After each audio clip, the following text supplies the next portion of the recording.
o tema da minha mensagem hoje é justamente nessa direção. Nas tempestades da vida. É o que eu vou falar. Eu pensei muito sobre isso esses dias. Em alguns momentos quis me entristecer, confesso. Claro que a gente sente um pouco consternado, mas eu entendo que a gente precisa ter convicção de que Deus está no controle. E se a gente não tem convicção de que Deus está no controle, pior do que a doença da pessoa por quem nós estamos preocupados, é a nossa doença de falta de fé. E essa é muito mais perigosa. Essa traz muito mais dificuldades para nós do que a própria doença física, até porque essa vida nossa é transitória, né? E a gente sabe disso. Estou aqui em pé agora pregando, mas em qualquer momento eu poderia certamente deixar essa vida, né? Em qualquer momento isso poderia acontecer, como qualquer um de nós. Nós estamos aqui pela graça e misericórdia de Deus, e nós sabemos disso. A Bíblia ela narra algumas histórias tremendas a respeito de Jesus. Cada domingo eu falo alguma, né? E eu gosto muito disso porque quando a gente fala sobre Jesus, sobre os seus apóstolos, seguidores mais próximos dele, nós ficamos com o nosso coração enriquecido de poder compartilhar, de ouvir, de participar de textos bíblicos que nos falam daquele privilégio que tiveram homens e mulheres que viveram junto com Jesus em carne e osso. Dá até uma invejazinha santa, se é que eu posso usar esse termo. Muito embora eu saiba que Jesus está aqui no meio de nós agora. Mas já pensou você ter a oportunidade de estar presencialmente com Jesus? Carne e osso na tua vida?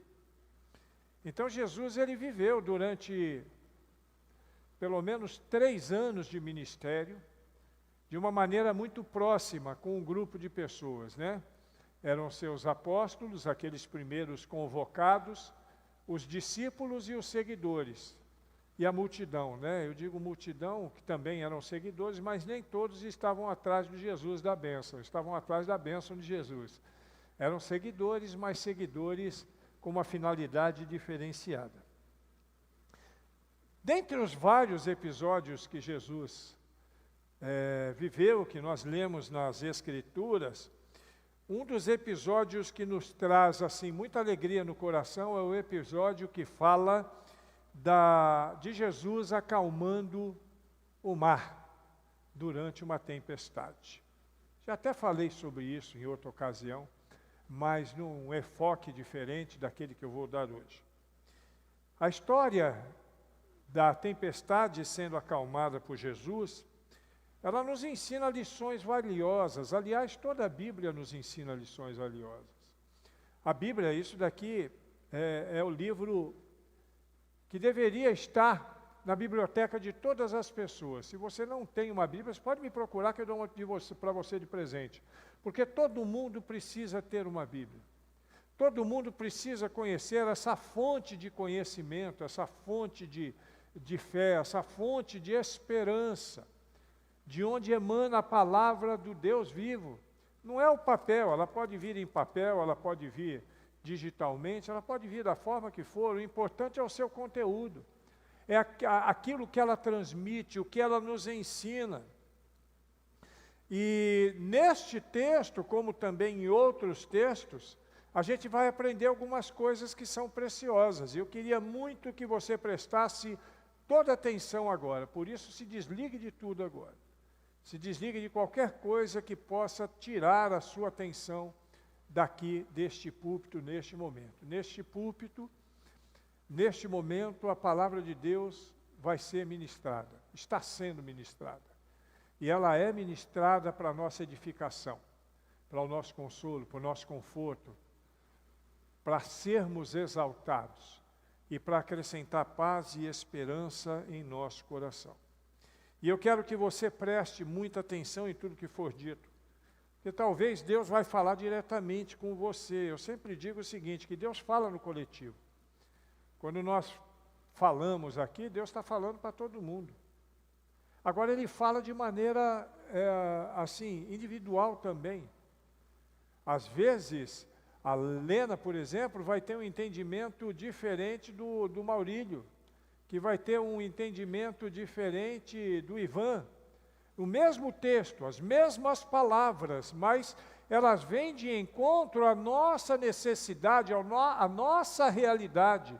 E às vezes a nossa realidade é diferente de um e de outro. A Gláucia está sentada pertinho da Luciana, mas as necessidades são diferentes. Por mais próximos que nós sejamos, eu sou casado com a Rai, esse ano eu faço 35 anos de casado. E 36 anos que convivemos, né, próximos. Mas as necessidades dela são diferentes da minha, as necessidades do seu marido são diferentes de você, da sua esposa, dos seus filhos. E é por isso que nós precisamos ouvir a voz de Deus e considerá-la de maneira particular. Eu gosto de dizer sempre uma coisa que eu não perco a oportunidade de dizer. É muito comum, às vezes, nós ouvirmos uma palavra e alguém sair comentando assim: olha que palavra, eu queria que fulano estivesse aqui hoje para ouvir. Você já viu alguém falar isso? Isso é um equívoco. Eu gostaria, claro, que toda a igreja estivesse aqui. Aliás, não, eu gostaria que essa nossa mensagem, transmitida inclusive pela internet, fosse propagada no mundo todo. Mas aqueles que vão ouvi-la são exatamente as pessoas que Deus gostaria que a estivessem ouvindo. Dentre elas, você que está conosco agora. Então, dê atenção à palavra de Deus, aquilo que Deus vai te falar particularmente. Porque de uma coisa você pode ter certeza, Ele tem o melhor para a sua vida. Vamos ao texto, Marcos 4, de 35 a 41. Marcos 4, de 35 a 41. Eu vou ler aqui, os irmãos podem acompanhar, eu prefiro ler aqui para que a voz seja captada ali na internet e nós não tenhamos dificuldade. Muito embora agora as nossas mensagens estão sendo legendadas, viu? Então, para ficar bem claro, né? Para alguém ouvir e se quiser ler também, elas estão sendo legendadas. Naquele dia, ao anoitecer, disse ele aos seus discípulos: vamos atravessar para o outro lado. Deixando a multidão, eles o levaram no barco, assim como estava. Outros barcos também o acompanhavam. Levantou-se um forte vendaval, e as ondas se lançaram sobre o barco, de forma que este foi se enchendo de água. Jesus estava na popa, dormindo com a cabeça sobre o travesseiro. Os discípulos o acordaram e chamaram: mestre, não te importa que morramos? Ele se levantou, repreendeu o vento e disse ao mar: aquiete-se, acalme-se. O vento se aquietou e fez-se completa bonança. Então perguntou aos seus discípulos: por que vocês estão com tanto medo? Ainda têm fé? Eles estavam apavorados e perguntavam uns aos outros: quem é este que até o vento e o mar lhe obedecem?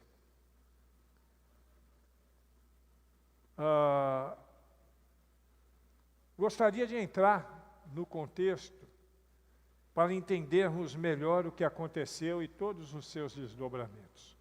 Eu vou dar uma dica para você como pastor, você que gosta de estudar a Bíblia. A melhor coisa para você entender legal o que a Bíblia quer dizer é quando você viaja para dentro do texto. Alguém já tentou fazer isso aqui? Viajar para dentro do texto. Tenta estar ali, visualizando o que está acontecendo, se possível até participando do que está acontecendo, que aí você vai ter um entendimento melhor. Você vai ver com mais clareza. E aqui, quando a gente entra no contexto, a gente vê algumas coisas. Primeira coisa, Jesus chamando os discípulos para atravessarem o mar da Galileia. Marcos 4:35. Naquele dia, Sendo já tarde, Jesus disse aos discípulos: vamos passar para a outra margem. Jesus é quem convida aqueles homens para poderem atravessar o mar, para poderem sair naquela caminhada, porque Jesus, quer dizer, naquela navegada, né? Porque Jesus, obviamente, tinha um projeto para aquele dia, e eu quero acreditar, irmãos, que o maior projeto de Jesus naquele dia era justamente o que haveria de acontecer dentro da água, para poder ensinar algumas verdades àqueles homens. E através daquele texto nos trazer também entendimento e aprendermos algumas coisas. É claro que na sequência desse texto, Jesus, ele cumpriu mais algumas etapas da sua missão, mas eu acho que ele tinha esse propósito também de ensinar algumas missões para eles, e quando ele convida aqueles homens para caminharem com ele, os discípulos obedecem Jesus imediatamente. Está aí uma primeira lição para nós. Obedeça a Jesus sempre. Obedeça a Jesus em qualquer circunstância. Obedeça a Jesus em todos os momentos da sua vida, isso é muito importante. Conforme o relato de Mateus, os discípulos seguem a Jesus. Lemos em Mateus 8, 23, que Jesus então entrou no barco e os seus discípulos o seguiram. Eles acompanharam. Eles eram discípulos. Eles eram seguidores e estavam dispostos a fazer aquilo que Jesus orientava. E aí agora, olhando a cena, você vê Jesus entrando no barco, alguns discípulos entrando no barco com ele, e outros em outros barcos, e eles entram mar afora. E a expressão é essa, não é mar adentro, é mar afora. Eles entram mar afora, naquele mar da Galileia. No versículo que se segue ao convite e à aceitação daqueles, o convite de Jesus e a aceitação daqueles homens, se levanta uma grande tempestade. Em Marcos capítulo 4, versículo 37, na parte A, está escrito isso, né? Ora, levantou-se uma grande tempestade. E aqui eu já aprendo outra lição valiosa. Seguimos a Jesus, Ele está sempre conosco, devemos obedecê-lo, devemos sempre dar ouvidos ao seu chamado, que foi Cristo quem chamou aqueles homens, e por isso eles foram. A gente aceita o convite de Cristo, a gente aceita o chamado de Cristo, mas nós precisamos entender o seguinte, que mesmo estando com Cristo, em alguns momentos, nós podemos enfrentar algumas dificuldades na nossa vida. Tem pessoas que não concordam com isso. Eu me lembro de um tempo, alguns anos atrás, acho que uns 20 anos, 25 anos atrás, quando predominava as teologias da confissão positiva, da prosperidade. E na teologia da confissão positiva diziam o seguinte, olha, quem é de Cristo não tem luta, quem é de Cristo não fica pobre, quem é de Cristo não fica doente, coisas dessa natureza. Mas isso não é verdade. Quem é de Cristo aqui? Diga amém. Quem nunca teve um problema na vida, diga amém. Todos tivemos. E todos teremos. Porque o fato de estarmos com Cristo não significa que não enfrentaremos algum tipo de problema na nossa vida. E pode ser um problema pequenininho, mas também pode ser um grande problema. Viu, Mara? Talvez seja um problema maior do que aquele que nós imaginamos poder suportar. Todos nós. E isso é uma verdade inquestionável, não dá para questionar isso. Não existe o conforto na vida do cristão.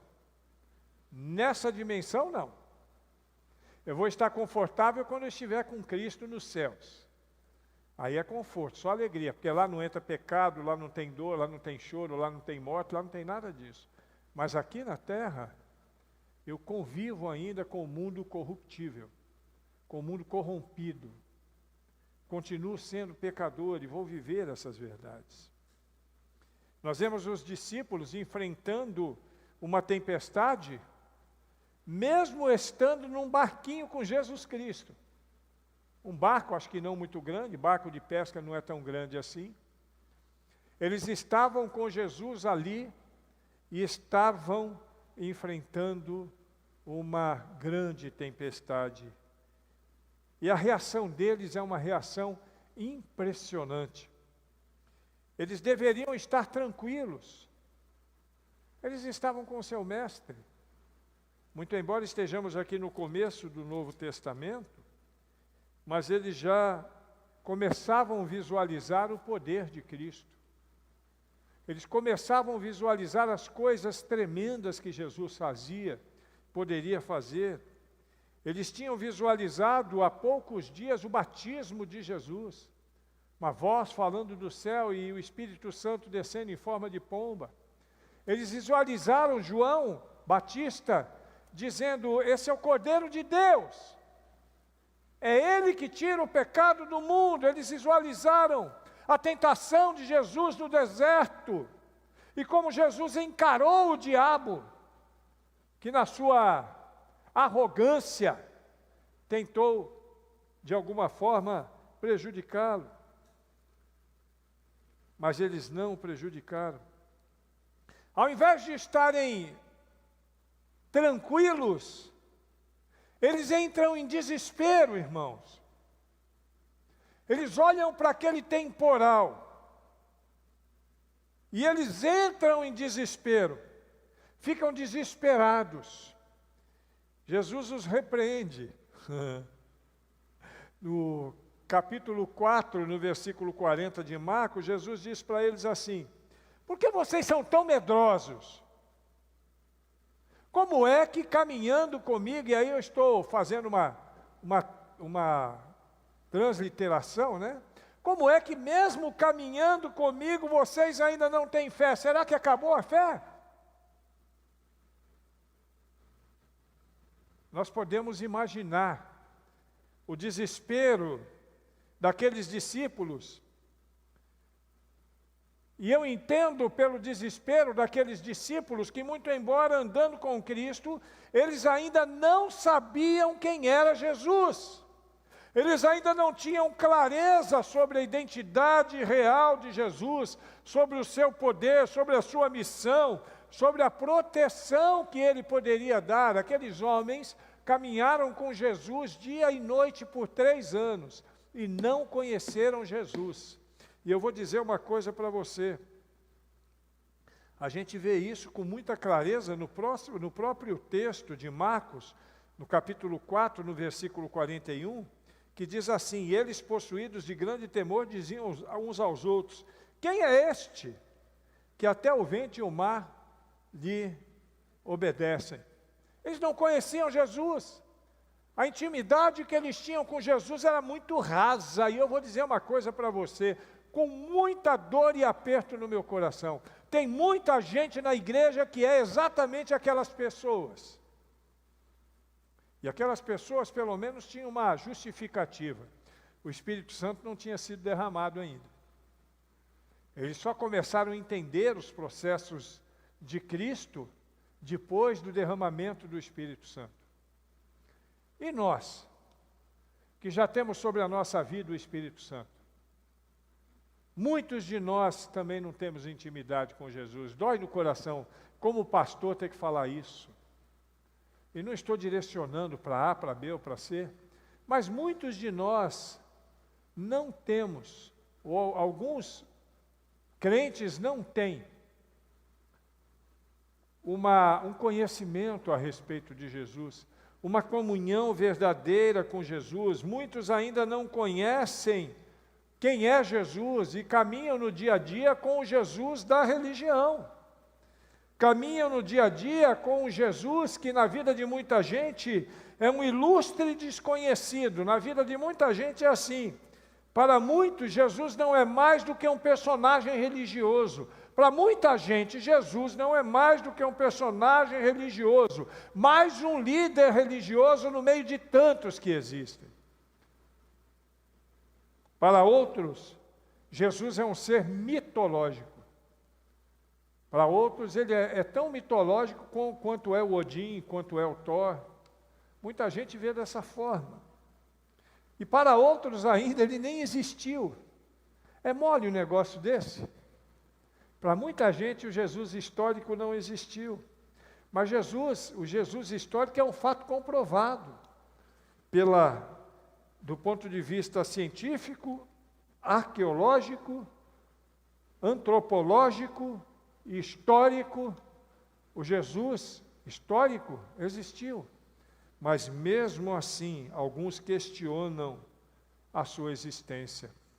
Porque muita gente ouve falar de Jesus, alguns até andam com um crucifixozinho, outros têm uma imagem na sua casa, mas não conhecem Jesus. E para apertar ainda mais o nosso coração, dentro de nossas igrejas tem muito caso assim. E eu não estou me referindo só àquelas igrejinhas de fundo de quintal, não, com todo o respeito que eu tenho, que tem umas igrejinhas de fundo de quintal que não tem base nenhuma, né? Nem teológica, nem eclesiológica, né? Não tem base nenhuma, mas eu estou me referindo também a igrejas históricas. Em muitas igrejas históricas, Jesus é conhecido como o bonequinho do crucifixo. Aquele é o Jesus conhecido. Ou uma imagem pintada daquele personagem, né? Que a gente vê por aí nas casas de alguns, segurando o coração aqui, com o cabelo comprido, olhos verdes ou azuis, eu não sei, pele clara, nada a ver com a verdadeira fisionomia que a gente entende que Jesus tinha, considerando que ele era daquela região, que não tinha nada disso, né? Para outros, ele é o Cristo que dá prosperidade, é o Cristo do dinheiro. Você recebe Jesus, ele vai dar tudo que você quer. E para outros ainda, é o Cristo fazedor de milagres. Não que Deus não proporcione prosperidade, não faça milagres, a gente sabe que Ele faz. Agora, o verdadeiro Cristo, infelizmente, continua desconhecido na vida de muita gente. Deixa eu perguntar para você, você que está em casa também, eu quero fazer uma pergunta para você. Você conhece o verdadeiro Cristo? Você pode afirmar com convicção que conhece o verdadeiro Cristo? Quem Ele é para você? E uma pergunta importante, você não precisa responder para mim, mas reflita sobre isso. Qual o nível de intimidade que você tem com Jesus? Porque para muita gente a intimidade com Jesus se dá só nessas 4 paredes aqui. Que alguns insistem em dizer que é casa de Deus. Já disse, aqui não é casa de Deus. Nós somos a casa de Deus, a morada de Deus. Para muita gente, parece que a intimidade com Cristo só quando entra daquela porta para dentro. É muito triste ter que afirmar que Cristo não é, na cabeça de muitos, o Deus todo-poderoso que Ele é de fato.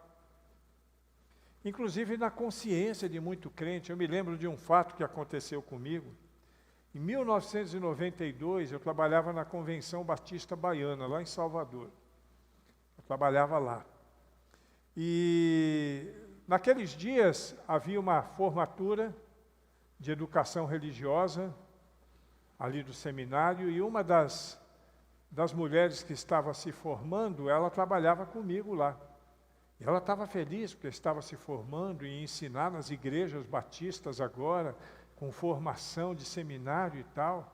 E aí nós conversávamos a respeito de Jesus, quando aquela mulher olhou para mim e disse que Jesus não era Deus. Não, Jesus não é Deus.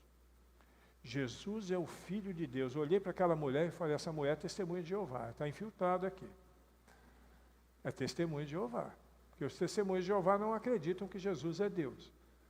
Para eles é o arcanjo Miguel, né, é o Filho de Deus, é um Deus menor, qualquer coisa, menos Deus. Eu questionei ela com veemência. Claro que Jesus é o Filho de Deus, nós sabemos disso.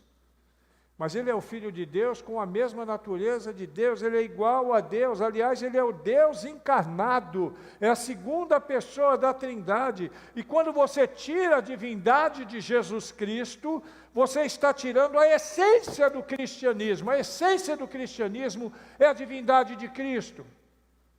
Se Cristo não é Deus, o cristianismo autêntico não existe. Simples assim. Se Cristo não fosse Deus, cristianismo autêntico não existiria.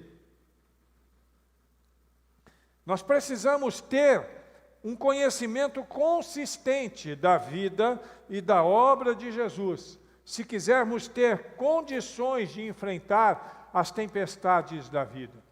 Senão nós vamos ficar igual aqueles moços, no meio do mar, com Jesus no barco e morrendo de medo.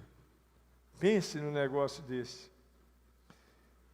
Se tivessem um conhecimento real da vida e da obra de Jesus, eles seriam capazes de enfrentar aquele momento sem nenhum constrangimento, sem nenhuma dificuldade. Nós também, quando temos esse conhecimento real da vida, da obra de Jesus Cristo, nós conseguiremos enfrentar qualquer tempestade na nossa vida, na certeza que teremos a vitória. Pode doer por um tempo, pode ser difícil por um tempo, mas teremos a vitória. No texto que nós lemos, nós vimos dois grandes obstáculos, que por sinal são dois obstáculos que sempre se levantam na caminhada de cada um de nós neste mundo tenebroso. Os dois obstáculos são a ansiedade e o medo. Dois problemas. Já falei tanto sobre um como sobre outro. Mas é aquela história, vale a pena ouvir de novo. Sempre é bom falar sobre esses temas, porque esse é o problema da humanidade. Aliás, ansiedade e medo caminham sempre juntos, né? E elas trazem dificuldades para nós, que precisamos encarar a vida, que precisamos encarar as dificuldades neste mundo. As dificuldades e as tempestades que enfrentamos dia a dia, porque a vida é assim. Você terminou um momento difícil, às vezes tem uma folga para começar outro, às vezes não tem nem folga, está terminando um e já está começando o outro. A vida é assim. A vida é assim, mas nós temos que encarar todos eles. E creia no que eu vou te dizer agora. Se você tem medo, se você é ansioso, vai ter mais dificuldade ainda do que as dificuldades que você já enfrenta. Porque além das dificuldades que você enfrenta, agora você vai ter problemas emocionais que vão balançar você mais ainda. E vão fazer você ter o mesmo sentimento que aqueles homens tinham. Com Jesus no barco, morrendo de medo. Com medo do barco afundar. Agora creia, existe um Deus vivo que nos guarda. Existe um Deus vivo que nos cura, que nos protege, que nos faz vencer qualquer armadilha, inclusive essas armadilhas da alma, porque tanto o medo quanto a ansiedade são armadilhas da alma. O medo, na realidade, ele é um dispositivo importante para nós, porque o medo nos faz impormos limites em algumas dificuldades. Agora, o medo exacerbado, ele vai trazer dificuldade para nós na vida, no dia a dia, na caminhada. E eu quero observar, então, nessa noite, no texto de Marcos 4, algumas questões que vão nos ajudar a entendermos como lidar com esses dois inimigos, o medo e a ansiedade.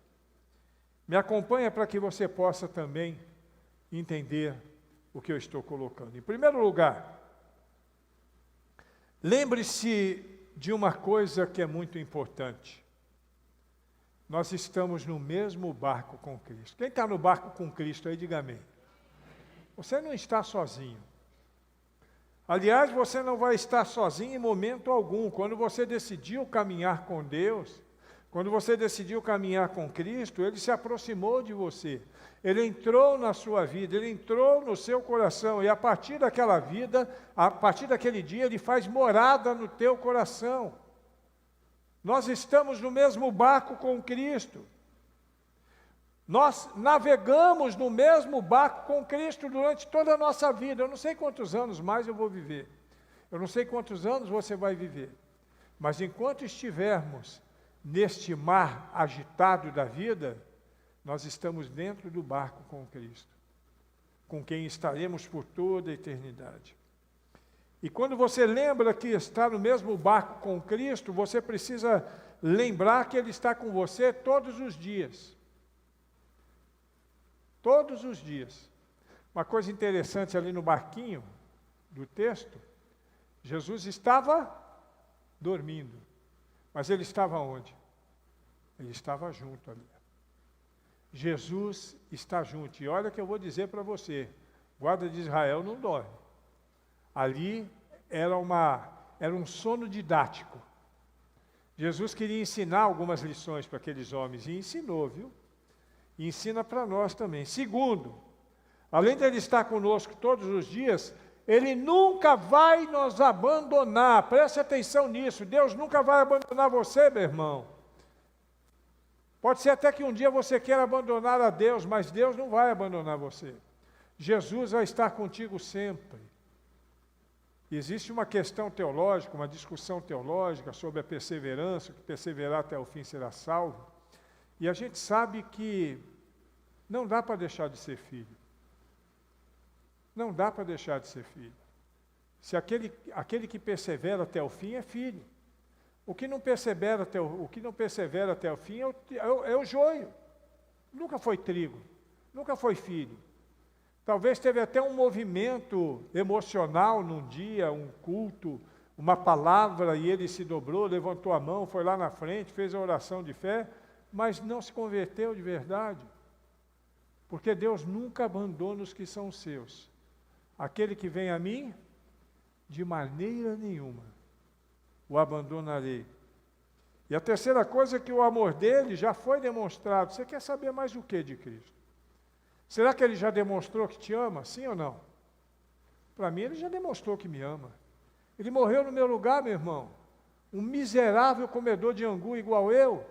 Ele morreu no meu lugar. Quando eu era inimigo de Deus. Um tremendo vacilão, como diz lá no Radical, né? Um crente vacilão, eu nem crente era macumbeiro, vacilão. Jesus morreu no meu lugar. Me trouxe paz, me trouxe graça, me trouxe alegria, me encheu a vida de esperança, e hoje eu vivo para a glória de Deus. Eu e você também. O amor de Deus já foi demonstrado. Está sempre conosco, nunca nos abandona, e o amor já está demonstrado. Segundo lugar, com relação ao medo, nós sabemos que o medo é um veneno que envenena a alma. Se você quer vencer o medo, a sua fé precisa estar firme em Cristo, seu Salvador. Como eu disse, o medo é uma ferramenta que Deus colocou em nós. Mas é um remédio que nós temos que precisa ser tomado em doses pequenas. O medo, por exemplo, nos faz, se você vê uma cobra aqui, você volta para trás, é o medo. Essa dose de medo é saudável. Agora, um medo exagerado é veneno. Veneno que envenena a alma. E o medo e a incredulidade, é por isso que aqui disse, por isso que eu acabei de dizer, que nós precisamos estar firmes na nossa fé com Jesus Cristo, porque medo e incredulidade caminham sempre junto. Onde há medo, há incredulidade. Onde há medo, há incredulidade, nada melhor para vencer o medo do que a fé. A fé é quem vence o medo. Veja a fala de Jesus no capítulo 4, no versículo 40 de Marcos. Por que vocês são tão medrosos? Como é que ainda não têm fé? Jesus esperava que aqueles homens caminhando com ele já tivessem pelo menos uma parcelinha de fé. Claro que Jesus sabia que eles não entendiam ainda todo o processo do projeto de Deus para a humanidade, mas se você caminha com Deus, você precisa ter fé. Sabe por quê? Porque a Bíblia diz que sem fé é impossível agradar a Deus. Sem fé não dá para agradar a Deus, você não vai conseguir viver com Deus se você não tiver fé. Vamos pensar naquele quadro de novo, para a gente poder entender. Entre aqueles discípulos, estavam ali vários seguidores, discípulos, alguns apóstolos. Alguns deles eram pescadores, né? Pedro, Tiago, João, André, Filipe eram pescadores. Então, quer dizer, homens experientes, homens que tinham a sua vida dentro do mar. Eles viviam no mar. No capítulo 4, no versículo 38, a gente vê que aqueles homens estavam com medo de morrer. No versículo 38, na parte B, diz assim: os discípulos o acordaram e disseram: Mestre, o Senhor não se importa que pereçamos? Em outras palavras, o Senhor não está vendo que nós vamos morrer? Eram homens experientes, então eu entendo com isso, considerando a experiência daqueles homens, que aquela tempestade devia ser uma tempestade muito grande. Me faz lembrar lá do texto de Jonas, é a mesma coisa. Uma tempestade muito forte. Eles estavam assustados, e não era pouca coisa não, eles estavam com tanto medo, que eles estavam com medo de morrer. E acordaram Jesus, acusando Jesus: ó Senhor, o Senhor não está vendo aqui que a gente vai morrer? Faz alguma coisa. Faz alguma coisa. Aí mais adiante Jesus realiza o milagre, com duas palavrinhas, né? Acalma-te, cesse a sua fúria. E depois que Jesus realiza o milagre, ao invés de se acalmar, eles se assustaram mais ainda. Só que agora não estavam mais assustados com a natureza, mas sim com Cristo. Eles questionavam lá no capítulo 40, no versículo 41, na parte B: quem é afinal este homem que até os ventos o obedecem? Eles agora ficaram assustados com Cristo. Meu Deus, que homem é esse? Muitos de nós somos assim. A incredulidade daqueles homens se dava por um motivo muito simples: a falta de conhecimento a respeito do mestre que eles seguiam. Eles seguiam a Jesus Cristo, mas não sabiam quem era Jesus Cristo. Eles não conseguiam entender que Jesus era um mestre fora da curva. Ele não era um mestre como os outros mestres, ele era diferente de todos os mestres que aqueles homens já tinham tido durante a sua vida. Eles não sabiam que estavam diante do Deus encarnado. Muitos de nós em nossas igrejas somos como eles, cegos. Seguimos a Cristo como se estivéssemos seguindo um santo qualquer. Seguimos a Cristo, em alguns casos, por pura idolatria. Muitos não sabem, e nós precisamos saber que Jesus Cristo é o Deus encarnado que veio nos dar vida e vida em abundância. Nós precisamos saber disso. Se aqueles homens soubessem quem era Cristo e nele depositassem uma fé de verdade, com toda certeza eles não teriam tido medo. Porque eles saberiam o que nós sabemos hoje, e muitos não consideram, que para Deus nada é impossível. A última vez que eu fui em São Paulo, conversei muito com meu irmão, e dessa vez não foi diferente. Meu irmão é pastor da Assembleia de Deus. E todas as vezes que nós nos encontramos, como nós ficamos muitos anos longe, ele conta algumas histórias dele para mim, eu conto algumas histórias minhas para ele. E estava falando para a Rai, eu escrevi um livro, já tem 13 edições. Mas se meu irmão escrevesse um livro, ia ser muito mais cheio da unção do que o que eu escrevi. E ele contando algumas histórias que viveu, de como ele se encontrou com Deus. No momento em que ele estava tentando suicídio, chegou perto de uma ponte, Cláudio, tirou o documento do bolso com 3 filhos pequenos. passou por um esgoto, jogou o documento dentro do esgoto, tirou o relógio do pulso, jogou dentro do esgoto. Ele diz que enquanto ele caminhava para a ponte, o diabo falava no ouvido dele: não precisa ir na ponte não, é só pular embaixo de um caminhão qualquer aí que resolve o seu problema. Mas ele foi. Quando chegou lá em cima, a imagem que veio aos olhos dele foi quando ele foi baleado. Meu irmão foi baleado. Deram muitos tiros nele. Até hoje ele tem bala alojada no corpo. Já viu que a família dá pesada mesmo, né? E enquanto ele estava naquela situação, ele se lembrou de um versículo que quando ele foi baleado e ele acordou, foi a primeira coisa que ele ouviu no hospital.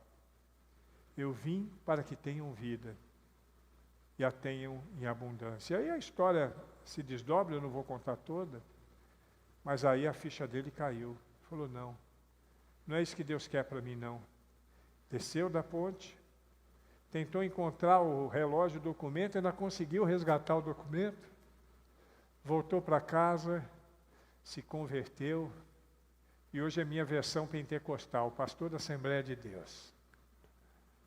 Porque Deus estava com ele naquela situação. Deus estava com ele como Deus está conosco. O Deus que controla a natureza, o Deus que nos guarda de toda situação.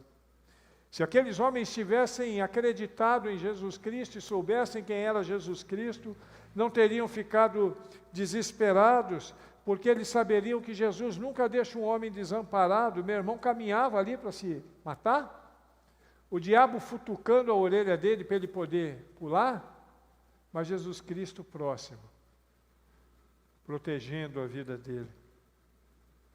E aí agora eu quero abrir um parênteses aqui para falar para você o seguinte: essa é a palavra de Deus. Aqueles homens conheciam a palavra de Deus, que se resumia no Velho Testamento muito bem. Eles conheciam a palavra de Deus. Mas não basta conhecer a palavra de Deus, não basta conhecer a Bíblia, se você não vive a palavra de Deus, irmãos, desse jeito. Conhecimento não resolve a nossa vida com Deus. Nós temos que ter fé nas coisas que este livro nos ensina. Nós temos que acreditar no poder de Deus, que é exarado através das letras que saem deste livro e que alcançam o nosso coração, nos mostrando as promessas de Deus para a nossa vida. Dentre elas, centenas de promessas, são milhares ao todo, mas centenas dessas promessas dão conta de que Cristo cuida de nós. Olha aqui para mim, irmão.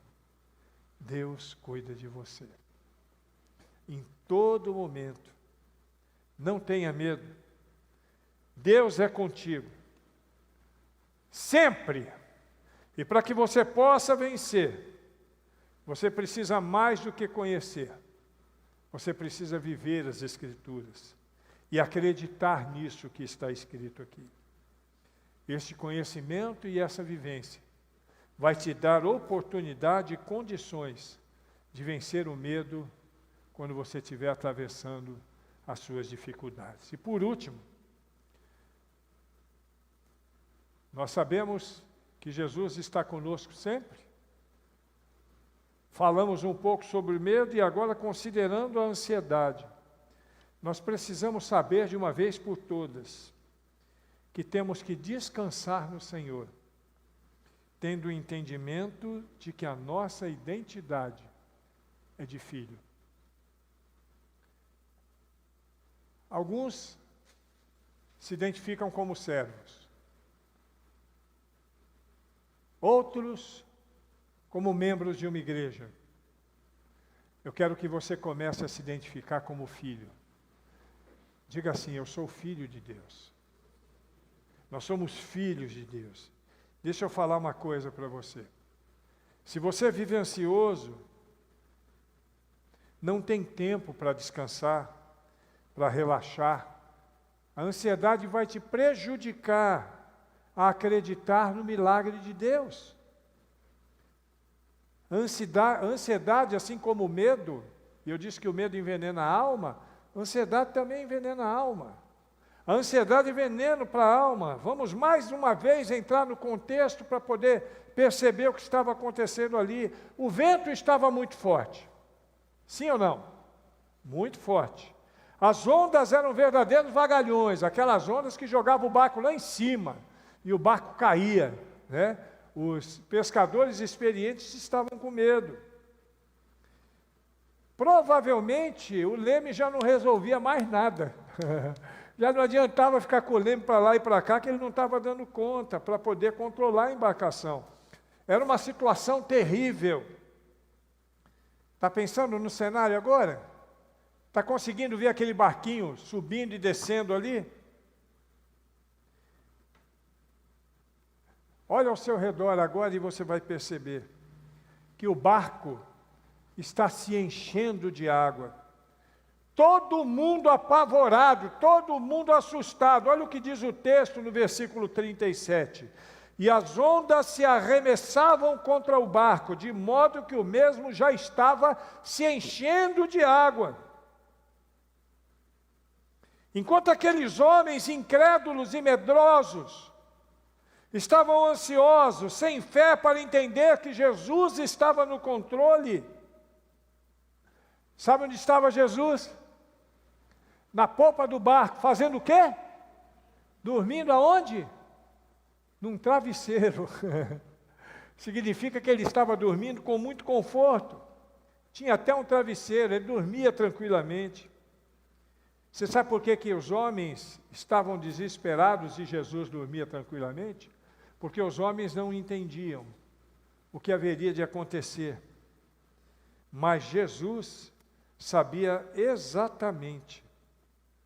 Ele tinha uma percepção clara da sua própria identidade. Aqueles homens precisavam ter isso. Jesus sabia que a sua hora ainda não havia chegado. E que não seria aquela tempestade que iria matá-lo. Nem a ele, nem aos seus seguidores.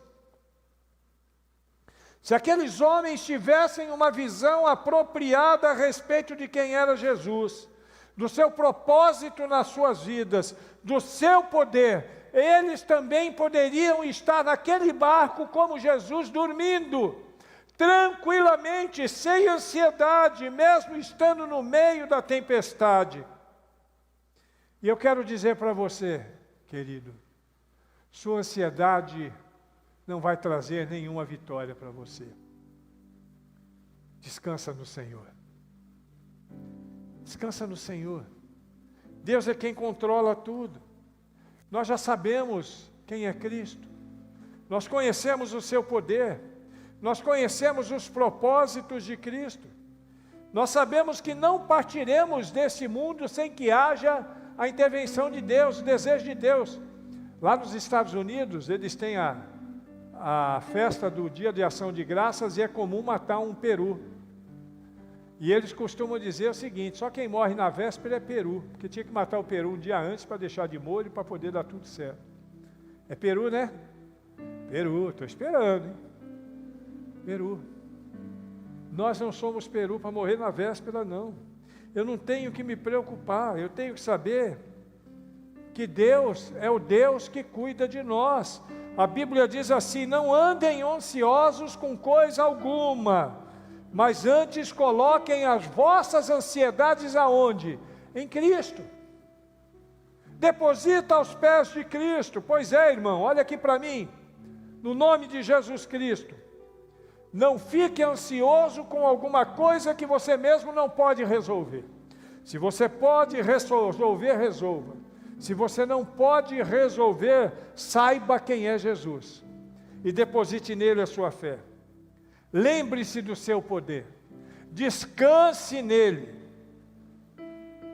Diz a palavra de Deus o seguinte: venham a mim todos os que estão cansados, sobrecarregados, e eu aliviarei vocês das suas cargas, das suas ansiedades. Eu digo para você que a sua ansiedade não vai melhorar em nada o quadro da sua vida, muito pelo contrário, só vai piorar. A Bíblia diz no livro de Salmo uma verdade que todos nós deveríamos ter como cláusula pétrea na nossa vida. Entrega o teu caminho ao Senhor, confia nele e Ele tudo fará. É simples isso, irmão. Três frases, num versículo pequenininho. Você entrega, você confia e Deus faz. Claro que as coisas que você mesmo não pode fazer, né? Creia. Quando você fica ansioso, o seu problema aumenta, porque a ansiedade vai ser um problema a mais para você resolver.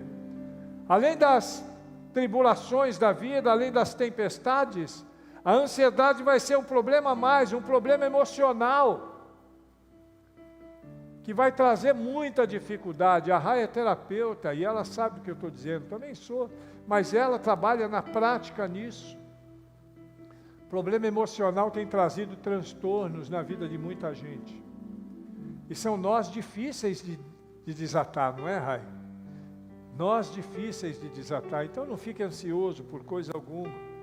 Creia no Senhor, descanse no Senhor, no seu poder, no seu cuidado. E se você descansar no Senhor, você vai poder dormir em paz. Você vai poder dormir em paz, mesmo que você esteja no meio de uma grande tempestade. Porque a uma palavra de Jesus, a tempestade cessa. Coloca aí, por favor, Efésios capítulo 1, versículos 20 e 21. E depois a gente vai pular para o capítulo 2, versículo 6. Você precisa descobrir a sua identidade. Ele exerceu o seu poder em Cristo, ressuscitando-o dentre os mortos e fazendo-o assentar à sua direita nas regiões celestiais, acima de todo principado, potestade, poder, domínio e de todo nome que se possa mencionar, não só no presente século, mas também no vindouro. Capítulo 2, versículo 6, para encerrar. Vamos ler juntos ali? Deus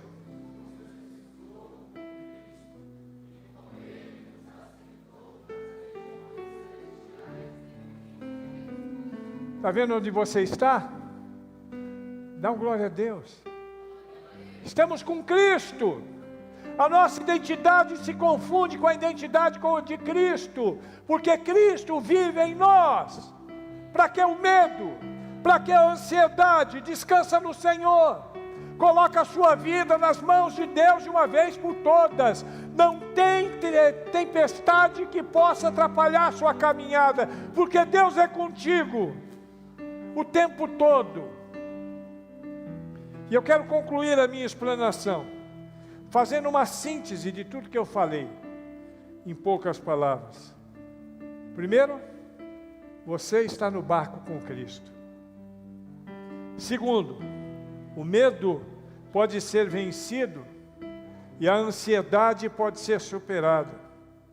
Terceiro, a consciência de quem é Jesus vai nos ajudar a vencer tanto o medo como a ansiedade. E por último, a consciência de quem somos em Cristo nos capacita a superarmos todas as dificuldades. Eu não sei como vai sua vida, não sei como é que você está. De repente você está vivendo um momento difícil. Ou talvez não. Pode ser que Deus está te preparando para um momento difícil. Mas eu quero garantir para você que o Deus que acalmou aquela tempestade há 2000 anos atrás é o mesmo Deus que através de Jesus Cristo nos dá força para lidarmos com as tempestades de nossa vida. Fique de pé e feche os seus olhos.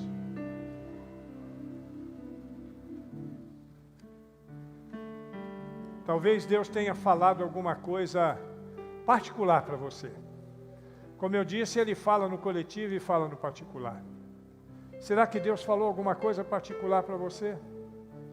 Eu quero encerrar orando por sua vida. Se você quiser, você não é obrigado. Mas se Deus falou profundamente com você, no seu coração, pastor, era comigo que Deus estava falando. Eu precisava ouvir isso. Então você vai sair do seu lugar e vai vir aqui, eu quero orar com você.